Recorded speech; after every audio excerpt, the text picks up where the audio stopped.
Hello दोस्तों, कैसे हैं आप सभी लोग। उम्मीद करता हूँ बहुत अच्छे होंगे। चलिए, तो कल हमने परसेंटेज की जो बेसिक्स था वो डिस्कस किया था वीडियो में, कल की वीडियो में। और आज उस पर किस तरीके से एप्लीकेशंस आते हैं या किस तरीके के क्वेश्चन आते हैं वो सब हम डिस्कस करेंगे। और आज अभी जो मैं लेवल लेके चल रहा हूँ बहुत छोटा लेवल है, like UP TET and other exams like state exams only. ये जो लेवल है वो एसएससी सीजीएल या किसी भी एसएससी के एग्ज़ाम के लेवल का नहीं है। कोई भी एग्ज़ाम ग्रेजुएशन लेवल का आप नहीं दे सकते इससे, क्योंकि मैं बहुत छोटा लेवल लेके चल रहा हूँ। ठीक है। जैसे जैसे आप इसमें आगे बढ़ते जाएंगे आपको परसेंटेज समझ में आता जाएगा, उसके बाद एक अच्छा लेवल इसमें डेवलप करेंगे। और जो हार्ड क्वेश्चन आते हैं, टफ क्वेश्चन, जो सीजीएल मेंस लेवल के क्वेश्चन होते हैं, वो सब हम डिस्कस करेंगे इसमें। ठीक है। देखिए, कल हमने बताया था परसेंटेज। ठीक है, परसेंटेज। और परसेंटेज में भी हमने डिस्कस किया था कि परसेंट को फ्रैक्शन के रूप में बनाना क्यों बनाया था, जिससे कि कैलकुलेशन हमारी आसान हो। जब आप मेंस का पेपर देने जाएंगे या कोई अच्छा लेवल का एग्जाम देने जाएंगे तो वहाँ परसेंटेज बहुत कठिन लेवल की आती है। और उसमें जो आप उसको आसानी से सॉल्व कर सकते हैं वो और कुछ नहीं, केवल और केवल फ्रैक्शन होता है। जैसे मान लीजिए आपके सामने बोल दिया गया कि 5 सही 15/17%। ठीक है। अब आप अगर इसको फ्रैक्शन में कन्वर्ट नहीं करते हैं तो आप इसको आसानी से सॉल्व कर ही नहीं सकते, क्योंकि आप 100 लेंगे प्लस 5 सही 15/17 लेंगे। ठीक है। और ये 105 करके कुछ हो जाएगा। इसको सॉल्व करना इतना आसान है ही नहीं। अब आपको पता है कि 5 सही 15/17 जो है वो इसका फ्रैक्शन जो बनता है वो 1/17 बनता है। ठीक है। अगर 1/17 बनता है तो आप तुरंत बता देंगे कि 17 में एक की बढ़ोतरी यानी कि 18, या 17 में एक की कमी यानी कि 16। ठीक है। तो ये जो चीज़ें हैं वो हमने कल वाली वीडियो में डिस्कस कर चुके हैं। इसको किस तरीके से बढ़ाया जाता है, किस तरीके से घटाया जाता है, और किस तरीके से हम किसी परसेंट को फ्रैक्शन में बदल सकते हैं, और किस तरीके से किसी फ्रैक्शन को परसेंटेज में बदल सकते हैं। ठीक है। ये सब चीज़ें हम ऑलरेडी डिस्कस कर चुके हैं। तो अब आगे क्या डिस्कस करना है, आज जो कुछ क्वेश्चन है इन पे वो डिस्कस करेंगे। देखिए, ये क्वेश्चन है 240 का 25%, यानी 240 इंटू 25। देखिए, 225% की हम फ्रैक्शन निकाल लेंगे सीधा सीधा। 25% की कितनी होती है, 1/4। और 240 का 1/4 कितना हुआ, 60। प्लस 1200 का 6%, 1200। यहाँ देखिए 1200 इंटू 6/100, बहुत आसान है, आपको कुछ करना नहीं। डबल जीरो से डबल जीरो काट दिए, यहाँ बचा एक। 12 इंटू 6 कितना हुआ, 72। बटे कितना आया, 400 का 4% यानी कि 16। सीधा 1200 का 6% 72, तो 400 का 4% कितना हुआ, 16। 60 प्लस 72 कितना आ गया, 132। और 16 से इसको डिवाइड कर देंगे तो कितना बार जाएगा, 16 पंजे 80, 16 6 96, 16 7 112, 16 8 128, 8 पॉइंट। अब बचे कितने, 4, यानी कि 25। 8.25 यानी कि सी हमारा आंसर हो जाएगा। ठीक है। चलिए, नेक्स्ट क्वेश्चन देखते हैं। इसमें 4800 के 40% का 25% का मान क्या है। देखिए, जब आप का पढ़ेंगे, क्या पढ़ेंगे, का, तो आपने एक रूल पढ़ा होगा, बी बोर्ड मास, ऐसे करके रूल पढ़ते हैं। या ओ का मतलब होता है का, यानी कि ऑफ। जब आप इंग्लिश में पढ़ेंगे तो वहाँ ऑफ मिलेगा, हिंदी में पढ़ेंगे तो का मिलेगा।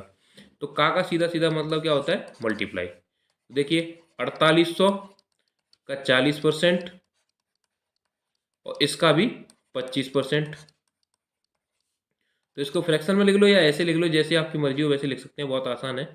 4800 इंटू फ्रैक्शन होगा इसका 2/5 इंटू 1/4। इस दो से ये दो कट गया, दो से ये कट गया, 2400 बार। और 5 से ये कट गया, 480 बार। और 480 हमारा आंसर आ गया। ये सी हमारा आंसर है। ठीक है। चलिए, अगला क्वेश्चन देखते हैं। किसी संख्या का 16% 480 के 20% के बराबर। देखिए, कुछ क्वेश्चन जो होते हैं वो आगे से मतलब सीधा जैसे फ्लो में दिया हुआ है उसी तरीके से सॉल्व करते हैं। कुछ क्वेश्चन जो है वो पहले वाला जो सेंटेंस होता है उसको बाद में सॉल्व करते हैं, और बाद वाला सेंटेंस पहले सॉल्व करते हैं। जैसे इस क्वेश्चन में दिया गया है कि हमें 16% से मतलब नहीं है, पहले ये इससे मतलब है कि 48 480 का 20% कितना होगा। तो देखिए, 480 और 20% की फ्रैक्शन मैंने कल बताई थी, 1/5, कितनी आ गई है, 96। ठीक है। अब ये जो वैल्यू है वो किसी संख्या के 16% के बराबर है, तो x का 16/100 बराबर कितना है 96। तो मुझे x की वैल्यू निकालनी है, तो 96 इंटू 100/16, और ये हमारा आंसर आ गया 600। यही हमारा आंसर हो जाएगा। ठीक है, चलिए अगला क्वेश्चन देखते हैं। एक संख्या का 30% दूसरी संख्या के 40% के बराबर है, तो उन दोनों संख्याओं के योगफल का 25% 40% के बराबर है। ठीक है, तो उन दोनों संख्याओं में छोटी संख्या क्या है? देखिए, इसको सॉल्व करने के आपके पास कई सारे तरीके हैं। आप ये बाद वाला स्टेटमेंट पहले लेकर के सॉल्व कर दीजिए, या पहले वाला स्टेटमेंट पहले लेकर के सॉल्व कर दीजिए। आप दोनों तरीके से सॉल्व कर सकते हैं। तो देखिए, मैं इसमें थोड़ा अच्छे से समझा देता हूँ।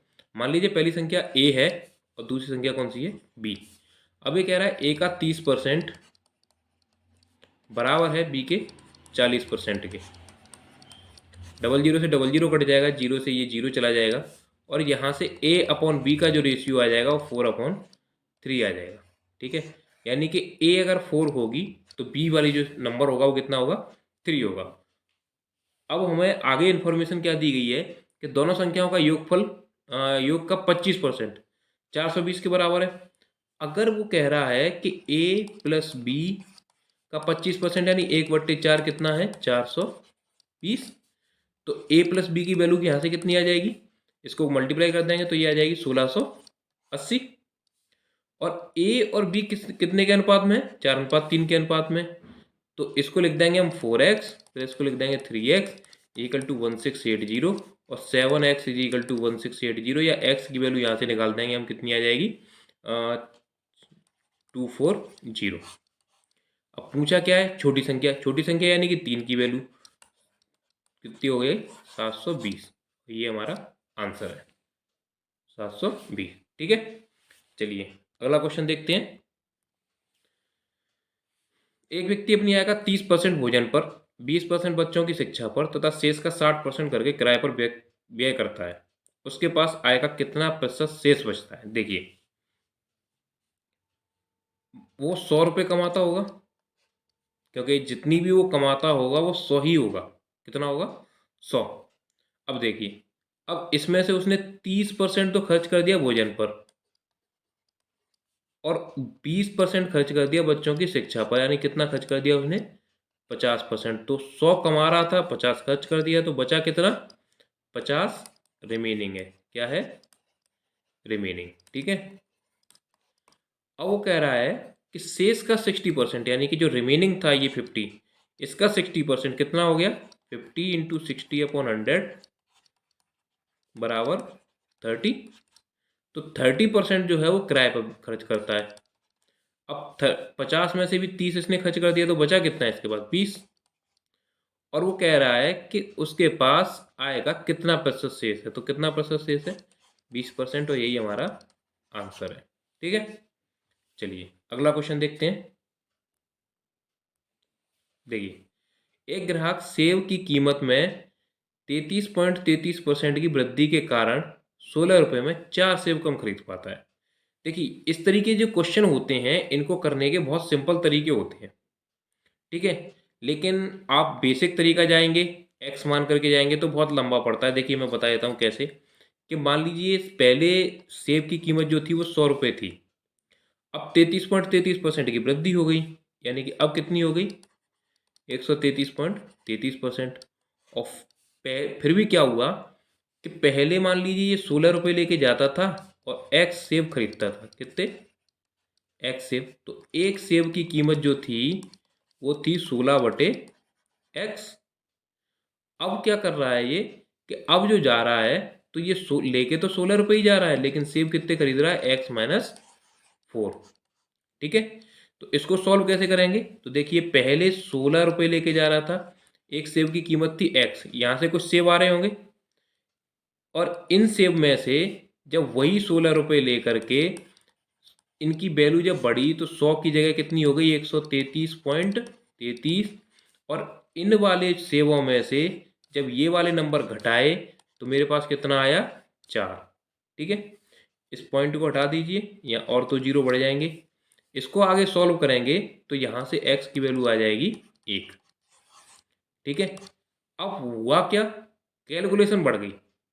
क्या हुआ, कैलकुलेशन बढ़ गई। अब हमें कैलकुलेशन नहीं बढ़ानी, इसीलिए हम क्या लेके आए थे, फ्रैक्शन। मैंने पहले ही कहा था कि अगर कैलकुलेशन नहीं बढ़ानी है तो आपको फ्रैक्शन का यूज करना है। देखिए कैसे, 33.33% का मतलब क्या होता है, 1/3। कितना होता है, 1/3। इसका मतलब पहले वो 3 रुपये का सेब था, अब 33.33% की वृद्धि हो गई, यानी 3 पे 1 की वृद्धि हो गई। तो अब वो सेब कितने का हो गया, 4 का। ये ओल्ड रेट है और ये न्यू रेट है। ठीक है। अब पहले वो जा रहा था और 16 रुपये में कुछ सेब खरीद के ला रहा था 3 रुपये के हिसाब से। अब वो कितने खरीद के ला रहा है, कुछ और अब कम खरीद के ला रहा होगा। तो हुआ क्या कि 4 सेब कम खरीद पा रहा है। इसका मतलब पैसे तो बराबर लेके जा रहा है। तो हम अभी 16 रुपये को थोड़ी देर के लिए भूल जाते हैं और मान लेते हैं कि पहले ये 4 सेब लेके आ रहा था, तो अब कितने लेके आएगा, 3 सेब। ठीक है। तो यहाँ कितने का अंतर है, 1 सेब कम हुआ। क्वेश्चन बोल रहा है कि 4 सेबों का अंतर है, तो 1 = 4 है। तो इसका मतलब मुझे क्या करना पड़ेगा, पहले वो 16 सेब खरीद रहा था, अब कितने खरीद के ला रहा है, 12। ठीक है। रुपए पहले कितने खर्च कर रहा था, 16। अब भी कितने खर्च कर रहा है, 16। तो 16 रुपये में 16 ही सेब खरीद रहा था। इसका मतलब एक सेब का मूल्य कितना हुआ, 1 रुपया। क्वेश्चन में मूल्य जो है वो पैसों में पूछा है, तो 1 रुपये में कितने पैसे होते हैं, 100। तो हमारा आंसर कितना आ गया, 100 पैसे। समझ में आया। देखिए ये जो रेशियो होता है, ये प्राइस और क्वांटिटी का वाइस वर्सा होता है। यानी अगर क्वांटिटी गिरेगी तो प्राइस बढ़ेगा, प्राइस बढ़ेगा तो क्वांटिटी गिर जाएगी। प्राइस इंक्रीज हुआ, 3 से बढ़ के कितना हुआ, 4, तो क्वांटिटी गिर गई, 4 से घट के कितनी हो गई, 3। समझे। इसी पे आधारित रहता है, इसको रेशियो को जस्ट अपोजिट रहता है, तो इसको जस्ट अपोजिट कर दीजिए, तुरंत आपका आंसर आ जाएगा। तो जैसे ही प्राइस 3 से बढ़ के 4 हुआ, 3 कहाँ से आया, 33.33% की वैल्यू, 1/3। और 1/3 को 3 से बढ़ के 4 हुआ, तो आपका जो क्वांटिटी हुई वो 4 से घट के 3 हो गई। एक का लॉस हुआ, लेकिन एक्चुअल में लॉस कितने का हुआ, 4 का। तो एक्चुअल में लॉस 4 का हुआ, तो यहाँ से हमने मल्टीप्लाई कर दिया 16 और यहाँ आया 12। पहले 16 सेब खरीदने के लिए कितने रुपए खर्च कर रहा था, 16। तो एक सेब की वैल्यू कितनी आ गई, 1 रुपया। समझ में आई बात। चलिए अगला क्वेश्चन देखते हैं। ए बी से 20% अधिक है तथा सी बी से 20% कम है, तो सी ए से कितने परसेंट कम है। देखिए इस तरीके का जब भी क्वेश्चन आए तो इसमें सबसे बेस्ट मेथड है आपका रेशियो या फ्रैक्शन। देखिए जैसे कैसे, ए है, बी है और सी है। देखिए ये कह रहा है कि ए बी से 20% अधिक है, इसका मतलब 20% का जो फ्रैक्शन होता है वो कितना होता है, कहीं पर भी लिख लीजिए 20%। मैं पहले ही बता चुका हूँ कितना होता है, 1/5। और ए अधिक है, इसका मतलब 5/1 अधिक, 5 से 1 अधिक है। तो बी की वैल्यू अगर 5 है तो ए की वैल्यू कितनी हो जाएगी, 6। ठीक है। अब ये कह रहा है सी बी से 20% कम है, तो 20% कम है, इसका मतलब 5 से 1 कम। और कौन कम है, सी। तो ये 5 है तो ये कितना रहेगा, 4। ठीक है। तो सी ए से कितना परसेंट कम है, यहाँ से पूछ रहा है कितना परसेंट कम है, तो ये 2 कम है, कितने से, 6 से। तो 1 से 1/3 यानी कि 33.33%। अभी अभी फ्रैक्शन देखिए, यही हमारा आंसर हो जाएगा सी। ठीक है। ये चलिए अगला क्वेश्चन देखते हैं। पी क्यू से 20% अधिक है। देखिए पैसे लेंगे हम पी क्यू आर। ठीक है। पी जो है वो बी क्यू से 20% अधिक है। ठीक है। तो पी अधिक है ना, तो इसको लेंगे 6 और इसको लेंगे 5, 20 की फ्रैक्शन होती है 1/5। अब तथा लगाया है और उस पर बोल रहा है कि पी जो है वो आर से 40% कम है। ठीक है।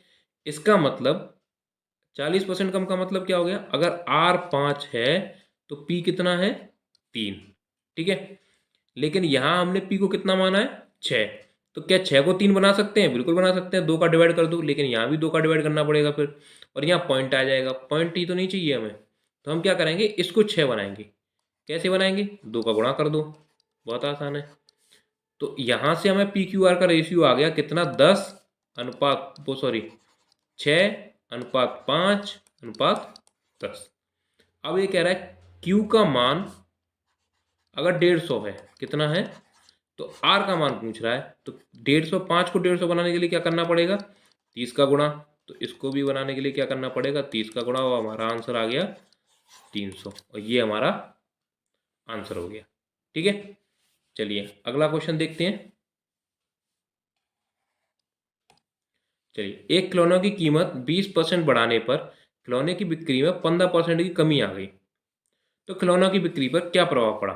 देखिए, ये क्वेश्चन जो होंगे वो ऐसे होंगे कि किसी भी जो वस्तु होगी उसकी रेट में इंक्रीज होगा, और उसकी वजह से उसकी सेल पे जो है वो हमें डिक्रीज या इंक्रीज देखने को उस पर इफेक्ट मिलेगा कि क्या इफेक्ट पड़ रहा है। हो सकता है वो इंक्रीज हो सकता है डिक्रीज हो, कुछ भी हो सकता है। ठीक है, तो चलिए देखते हैं। एक खिलौने की कीमत 20% बढ़ाया गया, तो ओल्ड और न्यू, ठीक है, 20% बढ़ाने का मतलब पहले 5 रुपये में बिक रहा था कोई खिलौना, अब वो कितने में बिक रहा है, 6 रुपये में। ठीक है, तो खिलौनों की बिक्री की संख्या में 15% की कमी आ गई। इसका मतलब क्या हुआ, 15% की कमी आने का मतलब, 15% का मतलब होता है 3/20। कैसे निकालते हैं, 15/100, और इसको जब डिवाइड कर देंगे तो 3/20 आ जाएगा। इसका मतलब पहले जो सेलर था वो 20 वस्तुएं या 20 खिलौने बेच रहा था, अब कितने बेच रहा है वो, 20 में से 3 गए तो 17, कमी आ गई। इसका मतलब 20 में से 3 को माइनस कर देंगे तो कितना बचेगा अब, 17। ठीक है, पहले वो कमा रहा था 100 रुपये, अब कमा रहा है 102 रुपये। तो खिलौनों की बिक्री पे क्या प्रभाव पड़ा, 2 रुपये पड़ गए, कितने पे, 100 पे। परसेंट निकालने के लिए क्या करेंगे, 100 से कंपेयर, डबल जीरो से डबल जीरो काट दिया, कितना आ गया, 2% की इंक्रीज हो गया। क्या हो गया, इंक्रीज हो गया, और सी हमारा आंसर हो गया। ठीक है, चलिए अगला क्वेश्चन देखते हैं, और ये लास्ट क्वेश्चन है इस वीडियो का। एक संख्या में पहले 20% तथा पुनः 20% की वृद्धि की गई है, बढ़ी हुई संख्या को कितने प्रतिशत कम किया जाए ताकि यह प्रारंभिक संख्या के बराबर हो जाए। ठीक है, देखिए बहुत आसान क्वेश्चन है। जब भी आपकी, इसको बोलते हैं हम सक्सेसिव इंक्रीज। ठीक है, जब भी सेम परसेंट हो और सक्सेसिव इंक्रीज हो तो उसका स्क्वायर हो जाता है, सीधा सीधा वो है। देखिए, पहले 5 थी, बढ़ के कितनी हो गई, 6। फिर हमने क्या किया, फिर इसको 5 मान लिया, इसको फिर से 5 मान लिया, और बढ़ा के कितना कर दिया, 6। टोटल इंक्रीज कितना हुआ, 25 से 36। ठीक है, अब वो कह रहा है कि मुझे ये लौटा के उसी फेज में लेके आने हैं, तो क्या करना पड़ेगा, मुझे 11 का डिक्रीज करना पड़ेगा, कितने पे, 36 पे। तो 100 पे कितने का करना पड़ेगा, इससे काट दो 25 बटे इससे काट दो कितना, 9। 25 इंटू 11 यानी कि 250, और 25 275 बटे 9। तो ये आ गया 30 सही 5/9, और ये हमारा आंसर हो गया, यानी कि आंसर हो गया हमारा ए। ठीक है, तो इस तरीके की जो क्वेश्चन है इनका लेवल थोड़ा लो है, लेकिन ये क्वेश्चन जो है वो आपके टेट, टीईटी और लेखपाल, या जैसे जो अब जो नई स्टेट की परीक्षाएं आ रही हैं उनके लिए काफ़ी अच्छे क्वेश्चन है। इससे ज़्यादा लेवल हाई जाता नहीं है उनका, जो अर्थमेटिक में होता है। ठीक है, तो अगर ये आपको वीडियो पसंद आ रही हो तो चैनल को लाइक जरूर करें, सब्सक्राइब करें, और वीडियो को भी लाइक करें। ओके, और जो भी आपको दिक्कत आ रही हो वो कमेंट में हमें ज़रूर बताएं, किस तरीके की क्या और कुछ इसमें सुधार की आवश्यकता हो तो वो भी बताएं। ओके, चलिए आज के लिए इतना ही, गुड नाइट।